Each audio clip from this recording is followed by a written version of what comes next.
اللہ کے نام سے شروع جو بڑا مہربان نہایت رحم کرنے والا ہے۔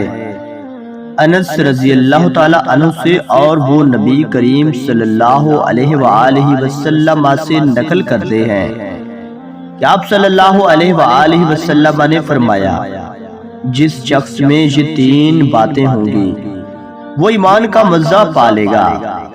ایک یہ کہ وہ شخص جسے اللہ اور اس کا رسول ان کے ماں سوا سے زیادہ عزیز ہو، اور دوسرے یہ کہ جو کسی بندے سے محض اللہ ہی کے لیے محبت کرے، اور تیسری بات یہ کہ جسے اللہ نے کفر سے نجات دی ہو، پھر دوبارہ کفر اختیار کرنے کو وہ ایسا برا سمجھے جیسا آگ میں گر جانے کو برا جانتا ہے۔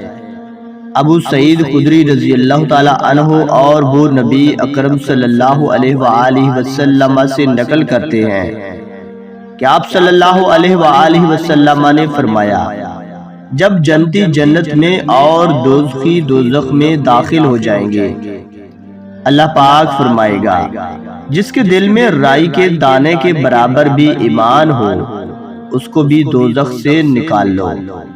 تب ایسے لوگ دوزخ سے نکال لیے جائیں گے اور وہ جل کر کوئلے کی طرح سیاہ ہو چکے ہوں گے، پھر زندگی کی نہر میں یا بارش کے پانی میں ڈالے جائیں گے۔ یہاں راوی کو شک ہو گیا ہے کہ اوپر کے راوی نے کون سا لفظ استعمال کیا ہے۔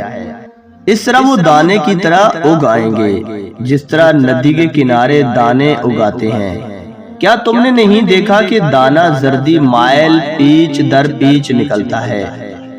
وہیب نے کام سے عمروں نے حیا کے بجائے حیات اور خردل من ایمان کے بجائے خردل من خیر کا لفظ بیان کیا۔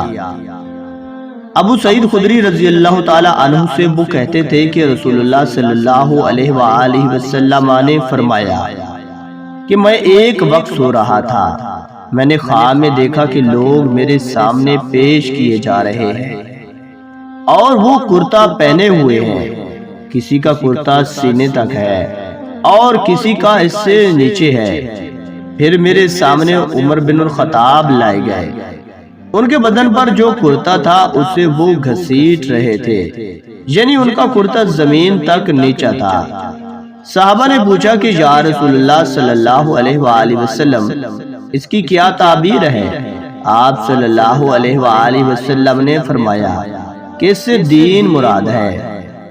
صحیح بخاری کتاب ایمان کا بیان، حدیث نمبر 21، 22 اور 23۔ دوستو، اللہ پاک سے دعا ہے کہ اللہ پاک ہمیں نا حدیث مبارکہ پر عمل کرنے کی توفیق و ہمت عطا فرمائے، آمین ثم آمین۔